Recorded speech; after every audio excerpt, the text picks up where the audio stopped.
103시대 건강한 생활 습관. 오늘은 그 7번째 이야기, 정신 건강 습관에 대해 이야기 나눠볼게요. 여러분, 우리는 건강하면 보통 몸부터 떠올리죠. 혈압, 혈당, 콜레스테롤 수치. 하지만 그보다 먼저 지켜야 할 것이 있습니다. 바로 마음의 건강이에요. 몸이 아프면 병원에 가지만 마음이 아프면 대부분 그냥 참고 넘깁니다. 하지만 정신 건강은 결코 가볍지 않습니다. 마음이 흔들리면 몸도 따라 흔들리고 삶의 활력 자체가 사라져버리죠. 그래서 오늘은 우울증 예방, 긍정적인 마음, 그리고 감사일기 쓰기라는 3가지 주제로 마음의 근육을 단단히 만들어 봅니다. 먼저 우울증 예방부터 이야기해 볼게요. 요즘 뉴스만 봐도 마음이 무거워지는 일들이 많습니다. 혼자 사는 어르신, 직장 스트레스, 가족 간 갈등까지. 하지만 우울증은 단순히 기분이 안 좋은 병이 아닙니다. 우리 뇌 속의 신경 전달 물질, 세로토닌, 도파민, 노르에피네프린의 균형이 깨지면서 생깁니다. 즉 의지 문제가 아니라 뇌의 문제라는 거예요. 그렇다면 해결책도 기분 전환이 아니라 뇌가 건강해지는 생활 습관을 만드는 겁니다.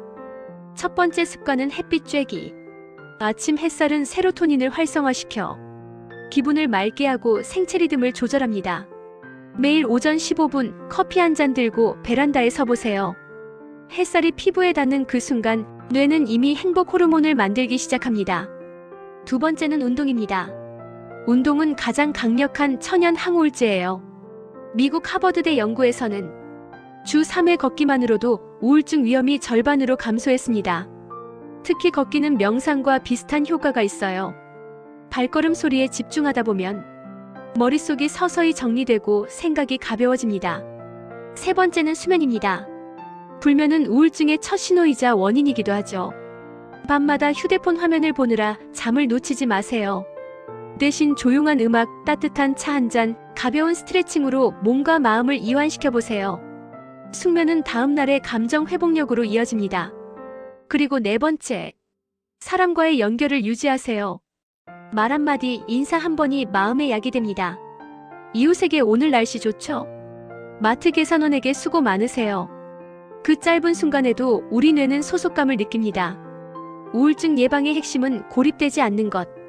나를 세상과 이어주는 작은 연결선을 하루에 한 번이라도 만들어 보세요. 이제 두 번째 주제, 긍정적인 마음을 기르는 방법입니다.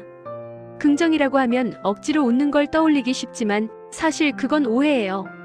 긍정은 모든 게 잘 될 거야가 아니라 지금의 나도 괜찮아라고 인정하는 마음이에요.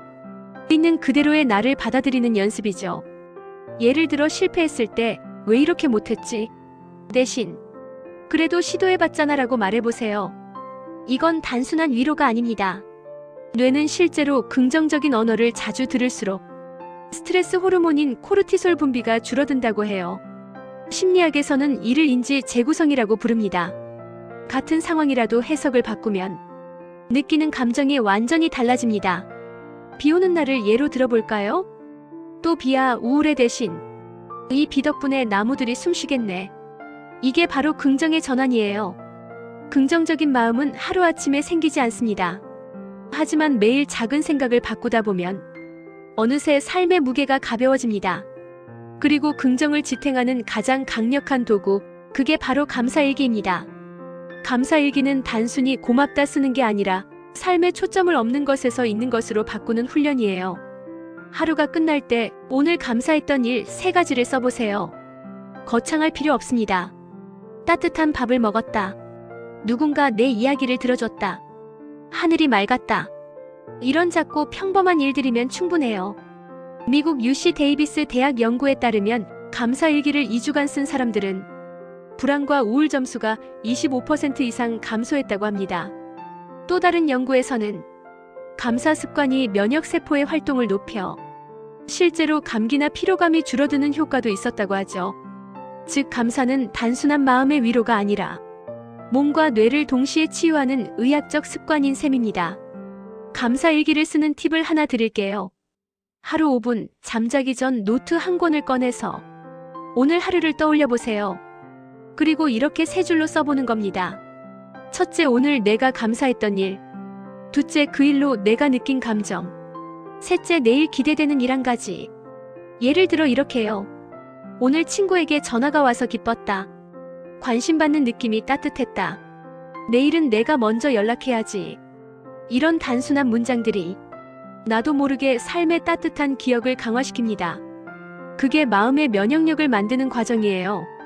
감사일기를 꾸준히 쓰면 과거보다 현재에 집중하게 되고 비교 대신 만족을 선택하게 됩니다. 그리고 어느 날 문득 요즘은 별일 없어도 마음이 편하다. 이런 생각이 드는 순간이 옵니다. 그게 바로 치유의 신호예요.